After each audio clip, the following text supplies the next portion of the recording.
Hey guys, my name is Gloria and welcome back to my channel. I'm still taking part in the Ladies of Horror Fiction readathon, and so today I want to talk about the last prompt in the Ladies of Horror Fiction readathon for Women in Horror Month. And prompt number 5 is MGYA, middle grade or young adult horror.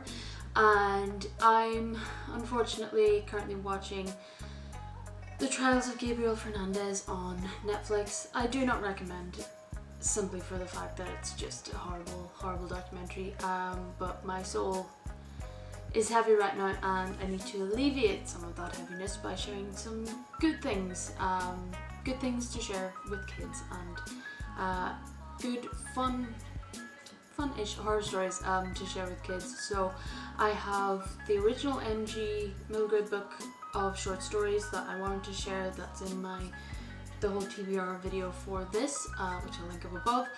But I also have a bonus YA book, both by Irish women. Yeah, represent. It just happened to be a YA book that I really wanted to read this month. I've had it for a while and it has the coolest cover ever, and I was just like, feck it, I'm just gonna read it. So I read it while I was at my retreat in the hills of Wales in a big Tudor mansion. I'll link that video above if you're interested in gothic writing haunts or writing at all. So if you stick around for the end of the video, you'll see a cool bonus book I think a lot of people will enjoy. So it is still Women in Horror Month for the next, well, today and tomorrow, if I can get this up on Friday. And it's weird because tomorrow is a leap day. It's the 29th of February. I always wonder about people whose birthday is the 29th of February. Like, do they only celebrate it every 4 years? When do they celebrate it? That's such a weird thing. But it's basically like an extra day this year. So what are you gonna do with it? I plan on sleeping because I think you can see I haven't been doing much of that, and I will also be going to a horror burlesque gala. Some of my friends are doing it. If you're looking at the numbers for all of my prompt videos, I am still missing 3 because it's just a longer, denser book and I didn't pick it up at the right time. So I just thought I'd go along with the last one for today, and I shall hopefully be uploading prompt number 3 tomorrow. So the middle grade book that I picked for this prompt is a book called Nightmare Realities by Amanda J. Evans. I had read, I think there's 3 of these. I had read book number 2, I think, and I really liked it. So I thought, I don't know a lot of middle grade horror. I read a lot of R.L. Stine as a kid, but I figured, haven't read this, good writing, I'll check it out. And so it's a book of short stories for, I'd say, like 9 to 13-year-olds. I think that's a good age range for these books. I think in later books the themes sort of spread out a little bit, but in this particular one it does seem to be particularly related to dreams and nightmares, and to, let's just say, the kids fall asleep a lot and then they wake up a lot and their nightmares follow them about. Not unlike Freddy Krueger, you know. Don't mention Freddy Krueger with children. I think Nightmare Realities in particular is cool because not only is it written by an Irish author, Amanda J. Evans, but it's also illustrated by her teenage daughter, which I thought was really cool. Unfortunately, I don't think her daughter does illustrations anymore, but I think it's really cool to have a book with a mother and daughter kind of relationship like that, with cool illustrations as well, that I think I would have loved as a kid.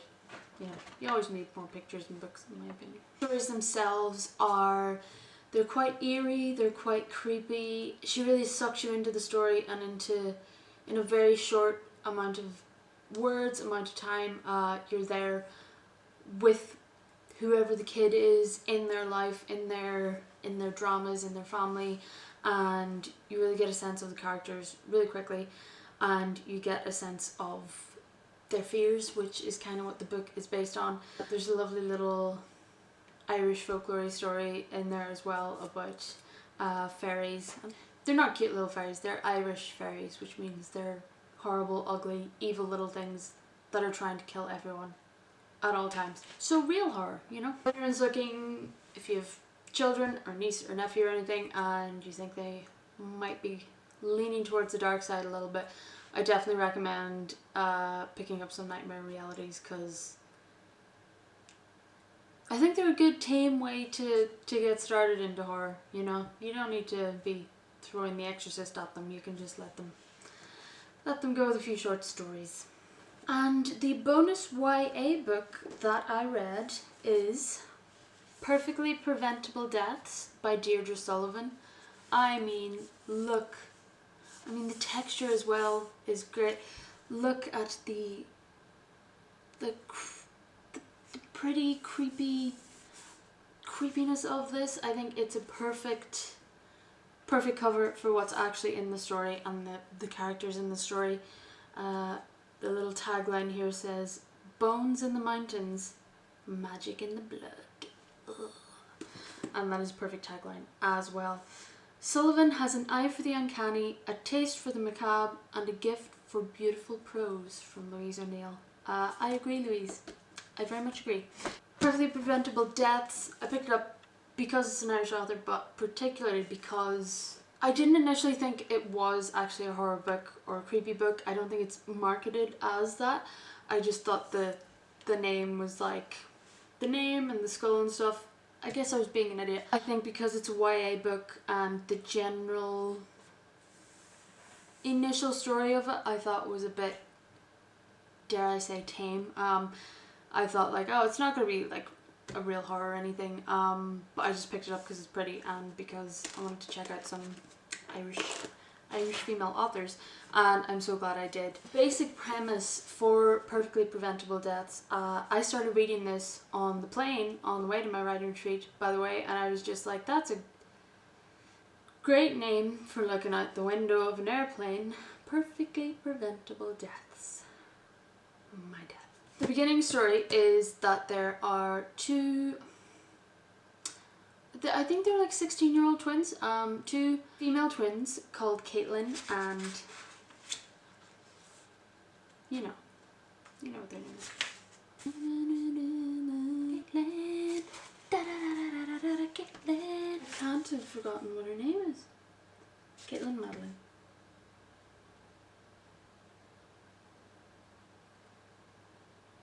Sorry, I just realised I have two my cousin has two daughters. They're called Caitlin and Madeline. That's just freaked me out there for a second. Jesus. Oh, why didn't I get that? That's so messed up. Right. Anyway, 16-year-old twins, Maddie and Caitlin. That's so weird for me to say now. Their mother has just remarried. Their dad sadly passed away in a mysterious way.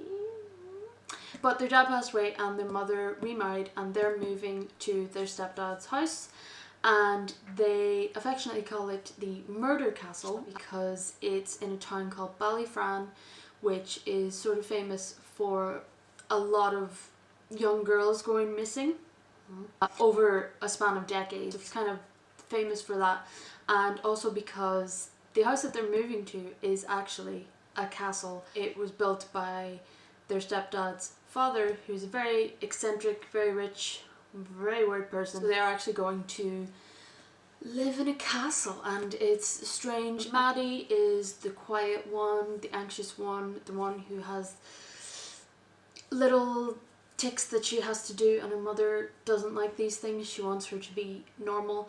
And Caitlin is the more outgoing, more social, the more boy crazy one.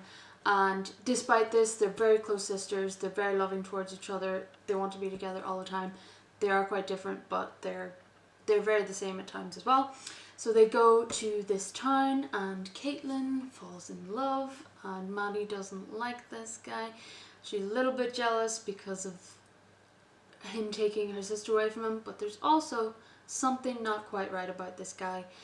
And in the midst of this, there's also their stepdad's aunt lives in the house, and she's odd. She's like a healer, like a folk healer, and she's really quite mean, but she's a great character. And while Caitlin gets drawn towards this boy, Maddie gets drawn towards this woman who seems to have the same tendencies that she does, and I don't want to give too much away because it's such a great story and there's so much that's unexpected in the book, but you just have to check it out for yourself. If you love witchy, pagan sort of thrillers where girls are going missing and everything, and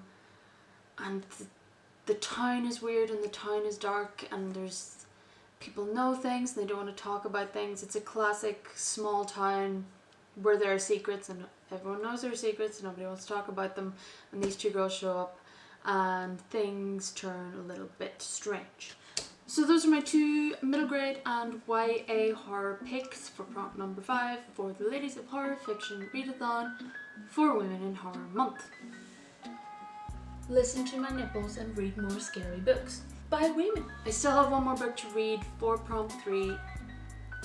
I can't, my anxiety won't let me just forget it, and I'm reading it and I'm really liking it. If you want to know what that book will be, you can check out my TBR, and I'm hopefully going to have it up on the magical day that is the 29th of February. So thank you for watching. Like and subscribe down below if you like what I'm doing here, and if you want to see more of it. I have a whole big thing planned for next month, and April is my birthday month, so I'm gonna have some things going on there as well. So thank you again, because you deserve more than one thanks, and I will see you in the next video.